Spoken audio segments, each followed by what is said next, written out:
Պատժիչ տրամաբանությունից մոտիվացիոն տրամաբանություն, պարտադիր հայտարարագրման օրենքում փոփոխություններ են կատարել, փորձել հեշտացնել քաղաքացիների կյանքը։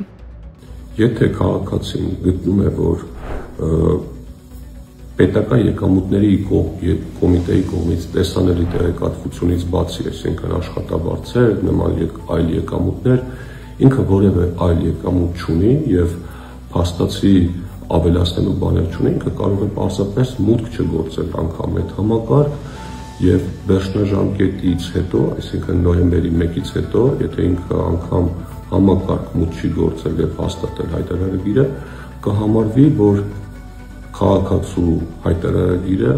լրացված եւ հասնված է այն տեղեկատվության հիման վրա, որը որ պետական եկամուտների կոմիտեին տեսանելի է եղել։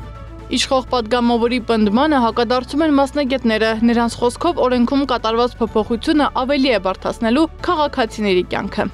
Այն անձինք, ովքեր պետք է ներկայացնեն եկամուտների հայտարարագիր, այլևս պարտադիր չէ, որ դրանք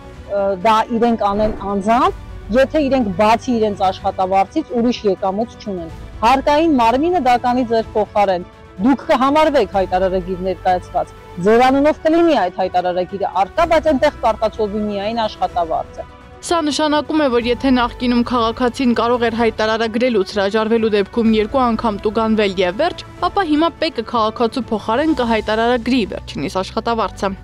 Բոլորովին այլ հարց, եթե դուք օրինակ ունեք այլ եկամուտներ եւս, օրինակ նվիրատվություններ ունեք կամ փոխանցումներ ունեք, որոնք գերազանցում են 300,000 դրամը։ Այս դեպքում դուք պետք է մտնեք ու այդ փոփոխությունները կատարեք, հակառակ դեպքում օրենքի բացասական հետևանքները, տուգանքները եւ այլն վրա կհասնեն ձեզ համար, որովհետեւ կստացվի, որ դուք հայտարարագրում ինչ որ տվյալ չեք լրացրել, թաքցրել եք եւ այլն։ Սակայն պարտադիր հայտարարագրման օրենքը շարունակում է մնալ ուժի մեջ։ Վերջերս համացանցը ողողված էր վերնագրերով, թե օրենքը չի գործում։ Մասնագետների խոսքով դա կրկին ոչ լիարժեք իրազեկման հետևանք է։